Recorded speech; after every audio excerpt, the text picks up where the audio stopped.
All right, we made it through another work week. It's the weekend. And here we are. It's 4th of July week. And why not take a tour of Fenway Park since we're in Boston? And it's a beautiful day.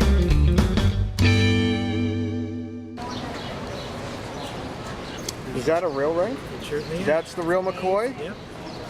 That is awesome. All right, so after we went through, they gave us this awesome patch. All right, so after the Boston Marathon, the Red Sox put the 617 and took that jersey with them on the road and home. Movie in that town, that's right, on this other town. Good movie filmed right here. This is the scene where the ambulance crashes through the gate, where they're having the final shootout in the movie. Awesome movie. I'll look one now, so you can pick it up real cheap if you want to get it. Other movies made at Fenway Park. Anybody ever seen the movie Ted? Who saw Ted? Yep. You know, tour guides were so thrilled when we heard they were making a movie called Ted at Fenway Park. We said, finally, a great movie about Ted Williams. My favorite movie, though, was made here. One more movie I want to talk about, and that had to be, well, Fever Pitch. If you're a Red Sox fan, you have to own Fever Pitch. You can't just see it. But the other one I was thinking of is a more classic movie, Field of Dreams, Kevin Costner. I saw that show here on the Jumbotron. And you can imagine sitting in Fenway, watching scenes of Fenway Park. I still have goosebumps. It was an awesome thing to see, I'll tell you. We're going.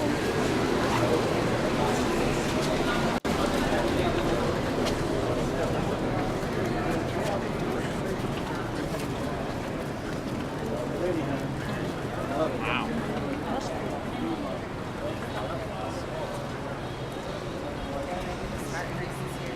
And this is it. Look at this. And in a few weeks, I believe we're going to be sitting right over here, right behind the dugout, for the Foo Fighters, which Donna has been anxious to see. For a small park, even though for a baseball park, it's awfully clean.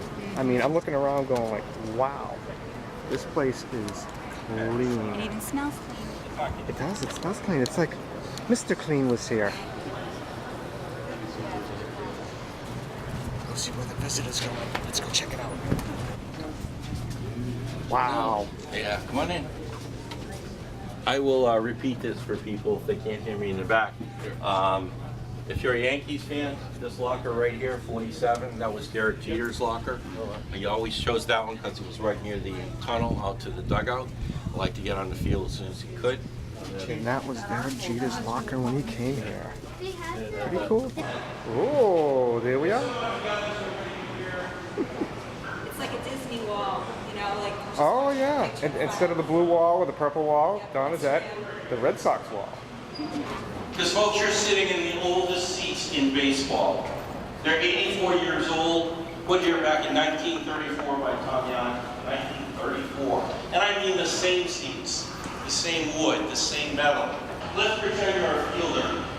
And you're in Fenway Park for the first time in your life, and you step out of that dugout right in front of you. You look over in left field and you see a 37-foot, 2-inch tall wall, 231 feet long, all kinds of stuff, a rough surface on it, a scoreboard, and you say, oh my God, how am I going to play that? So maybe I'll ask if I can play center field. Then you look at center field, it's 420 feet to the triangle. Now, what ballpark has a triangle? And then you look over to right field, it's not any better there, there's a curved wall. That foul pole, the pesky pole, that's only 302 feet away from home plate. So they tell us. Actually, it used to, when I was a kid, it was 298 feet. Then they passed a rule, you had to have a home run at least 300 feet for it to count.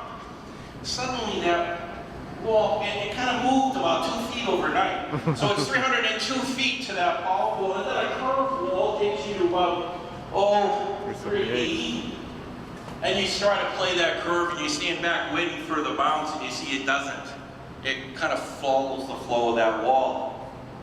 Small by far. In size, shape, history, it's all here far. In fact, if you sit in that front seat, in the red seats there right behind home plate, listen to this. You're closer to the hitter than the pitcher is. The pitcher's 60 feet back, you're only 57. But the worst thing that Frazee did is he took out a $300,000 loan and he used Fenway Park herself for collateral. And the Yankees held the note. The deed to Fenway Park hung in the offices in New York City for 12 years.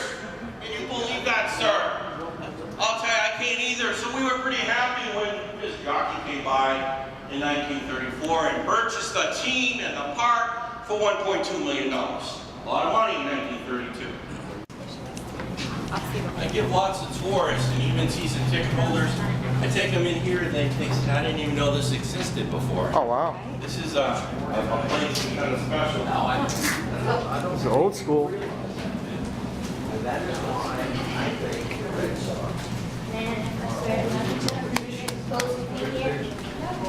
Gotta touch the wall.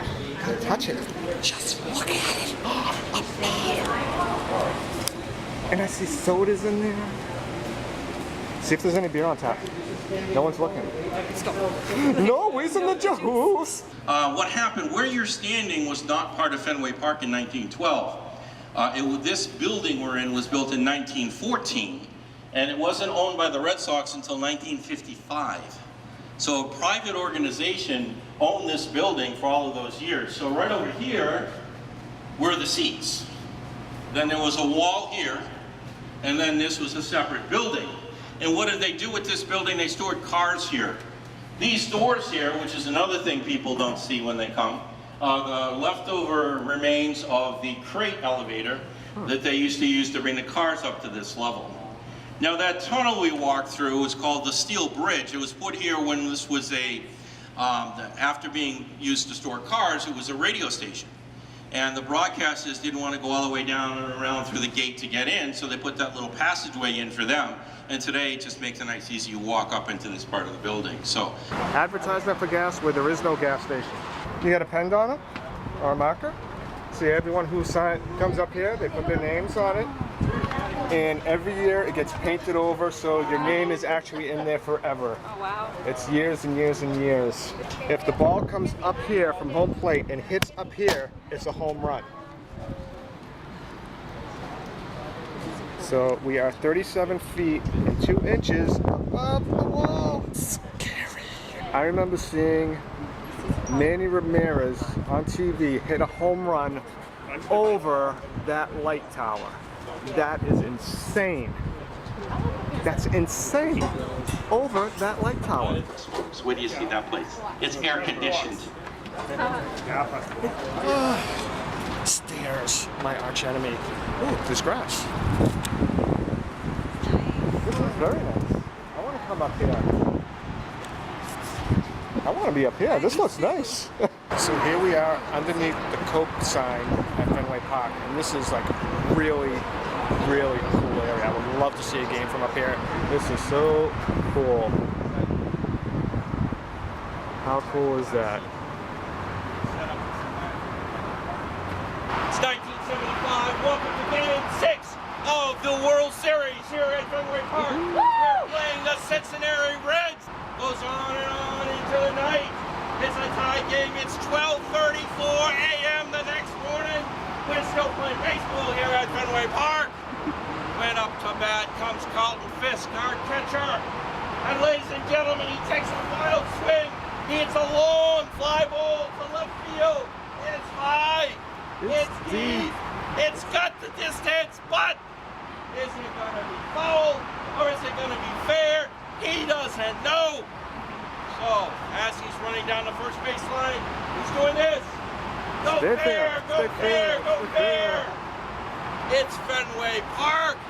Picture 34,000 people all on their feet, all going go fair. At the ball, but that's not because Fisk, he's waving at the ball like a madman. Get over, get over. And then it hits a foul pole.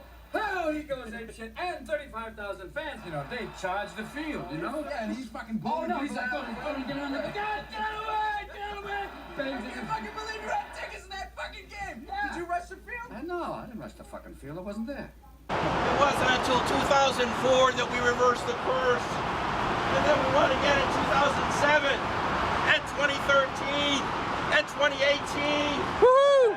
I'm sorry. You're not supposed to know that. You're the guy I said that, all right? Now this is something that's interesting as well. The Red Sox on the roof actually grow their own produce. So cool. I had no clue. Farm. And those cabbages are huge. That's so cool. Oh my god, they are huge.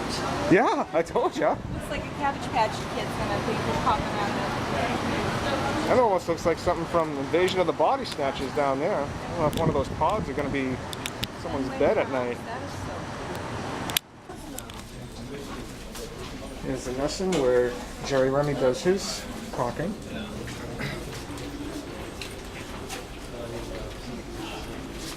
EI, Joe Castiglione's room. On June 9th, 1946, no one has hit a ball further than that in Fenway Park since. Was hit by the great Ted Williams, 502 feet away from home plate. But there's a story, a true story. The guy who was sitting there, that's why we know where it landed. His name was Joe Boucher from Albany, New York, but a Red Sox fan. In town, he heard there was a doubleheader against Detroit. So he hears that, gee, back then, one ticket, you get both games. Can't turn it down, right? So he's sitting out there. But it's the year before the lights come in. Both games have to be played during a hot summer June day. He buys himself a straw hat to shield from the sun. Gets through the first game. Second game starts. Does what any of us wouldn't have done. The sun's in his eyes, takes his hat, shades his eyes. He fell asleep. He didn't see Ted Williams come to the plate and stroke a ball 502 feet right through the straw hat on top of his head. All right, so thanks for coming out to Fenway Park and checking out all its sites and everything. Next week we'll be out in New York, so come and check us out. You like what you see, hit the subscribe button. Bye. Bye.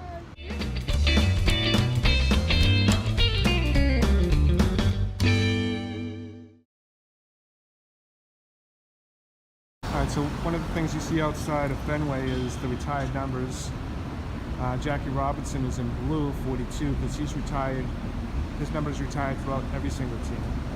34, 26, 45, 14, 6, 27, 8, 1, 4, and 9. I can name almost all of them. Can you name any of them? Big Poppy. Big Poppy, 34, very good. Anyone else? One of them has to be Ted Williams. Number 9, which is the very first one, which is behind this tree over here, which we'll see in a second. Oh, look. Oh, I have a sheet right now. I'm seeing up there. I just noticed that. I'm like, Okay, can you match the numbers to them? Oh, no, I thought that was them. No, because you got Babe Ruth up there, and you got Harry Hooper and Tris Speaker and Cy Young. Some of those numbers are not here. Grove? Lefty That's a Grove. cool name. Okay, how about number 8? Number 8? Number 8. Who wore number 8? Dustin Pedroia? Kyle Yastrzemski. That's right, Donna. Very good. How about number 27? We talked about him during the tour. Number 27? Yep, during Game 6. Fox? Game 6 of the World Series. He was going like this. He was going like this. Wait. Who was he? And the whole stadium. Cy Young? Carlton Fisk. Very good, Donna. Very good. Number 1, Bobby Dorr. I know I was getting graded. Number 1, Bobby Dorr. He had just passed away. Number 8, Kyle Yastrzemski. Number 6, is that Johnny Pesky, I believe. Number 14, Jim Rice. Number 45, you should know this one. Big Poppy. Pedro Martinez. Number 26 is Wade Boggs.